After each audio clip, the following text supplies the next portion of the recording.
What is the Fitness Age 2.0? Fitness age provides the age given by multiple numerical indicators of the user's body. Don't remember where to see the fitness age in Garmin Connect Mobile on the phone? I will jog your memory. Under the Health Stats, click on the VO2 Max. You will see your fitness age at the bottom.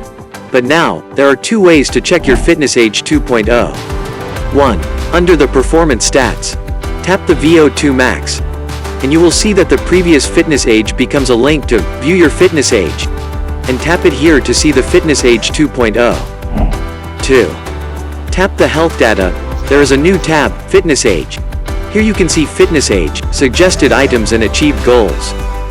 What information does the user need to provide to show the Fitness Age 2.0? You need to enter the actual birth, height, weight, the resting heart rate detected by the watch, and the number of minutes of high-intensity exercise. If the user doesn't perform high-intensity exercise, the device will calculate at 0 minutes and still display the fitness age. Combined with the above condition parameters, you will see your fitness age on your watch and mobile phone. Please note, once Garmin connects mobiles paired with a Fitness Age 2.0 will no longer see the previously appeared under the VO2 Max. For more help, please refer to support.garmin.com.